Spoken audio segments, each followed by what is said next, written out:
Hey everyone, Chris G from Computer Stuff. New year, new vest, same hat.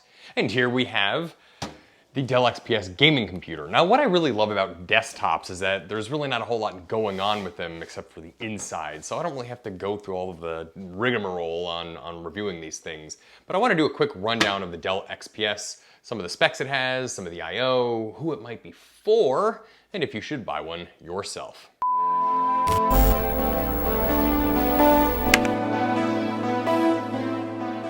So normally here's the part of the video where I would run down some specs, but because desktops are so customizable, I'm not gonna bother with that. Instead, what I'm going to do is show you how you can configure one yourself. I will give a benchmark at the end of this video, but suffice to say the purpose of this video is to see if this is a good desktop option for you. Let's go ahead and knock out some I/O really quick. As far as aesthetics are concerned, you got the nice big old Dell XPS logo right here in the front. And then you got this sort of nice air intake grill here. This one is optioned with a SATA CD drive. I don't know if you can really see that on cam. Well, it might be a little bit dark, but I'll get some B-roll of it. Anyway, you do have a DVD burner here at the top, which is nice. And then you've got on the side, you've got a full-size SD card, place for headphones and or microphone, 3 USB super speed ports, and a USB-C super speed port. So that's a nice touch. On the back, you have the basics. You've got the 6 audio jacks to plug a variety of different things into. You've got a display port if you want to use the onboard graphics. You've got 2 USB super speed ports, 2 regular USB-A ports, another USB-C, and then of course a gigabit Ethernet jack. And then of course, if you decide to upgrade the graphics card on here, which it does have PCI Express slots, and I'll get into that in a little bit in just a moment. If you do decide to upgrade the graphics card, you of course have the whatever I/O that graphics card comes with. Now, on the back of these Dells, you've got, let's go ahead and twist this thing around. And it's not terribly heavy. You've got this little lever, pop that, and boom, out it comes.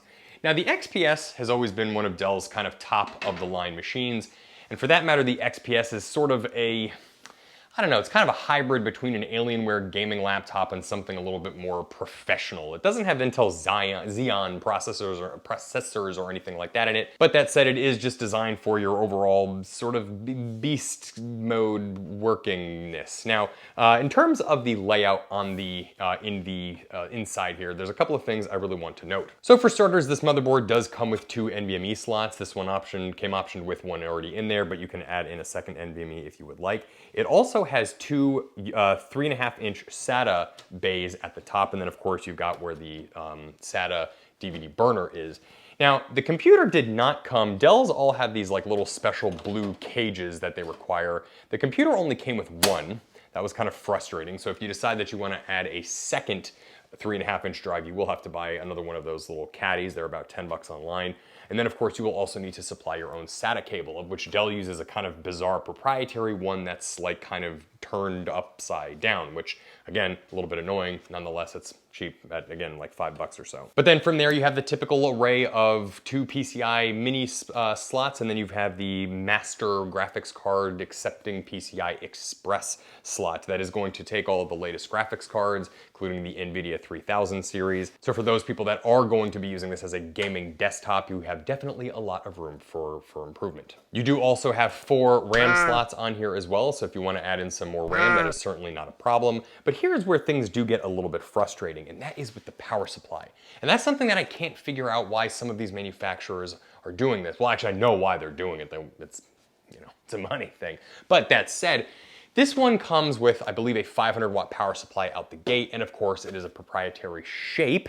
So if you want to toss in like a lot of different stuff in here and you need to upgrade the power supply on here, well, you're kind of going to be out of luck. And that is what makes this computer a little bit annoying. It is powerful and it does offer a lot of good customizability and options and stuff like that too. But ultimately, if you are an enthusiast or a gamer, you're probably going to want to look elsewhere.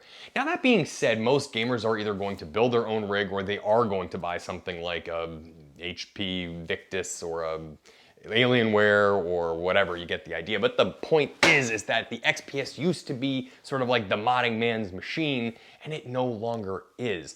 Now, there are a variety of the XPS computers, obviously, but they all sort of adopt to the same formula. So Do I think this is a good computer and should you buy one? Yeah, I mean, I really do. Ultimately, XPS does get Dell's priority support. You're gonna have a good customer service experience. It will be a reliable computer as well. We've sold a few of these things and not have had too many issues with them. I do like the fact that it has the 3.5 inch slots despite not having provided a caddy or a cable. But all in all, I do just think it is a pretty solid computer. It would be great for a Plex server, great for audio editing, great for video editing, and that includes some 4K stuff as well. And I think for gaming, you could probably have some pretty good success with it too, as long as you understand that, you know, you're gonna need to kind of cool it on the graphics cards. You know, you're not gonna be able to wield 2 GPUs and do water cooling and all that other crazy fancy stuff. But ultimately what you do get is a good quality desktop machine. I'm gonna go ahead and pop a benchmark of this thing here that will show the specs on this particular test unit. Now, despite having 32 gigs of RAM and a 12th generation i7 processor, we're only using a little GTX 1660 as our test card. So results came in at 10,439 for superposition with a max frame rate of about 102. Obviously, if you have a better graphics card, this is going to defeat that. But nevertheless, we just thought we'd do this for those that want it. But otherwise, that is the Dell XPS desktop. It's a good machine. I give it sort of like 1.5 thumbs up. On a rating scale of out of 5, I'm gonna go ahead and say it's like, probably like a 3.8 out of 5. It's like a B, it's like a B. It's a B. It's a B. Anyway, thank you so much for watching this quick Dell XPS video. We hope it was helpful. Please like and subscribe. Please tell your friends and family to subscribe to this channel. And otherwise, we will be back with another video really soon.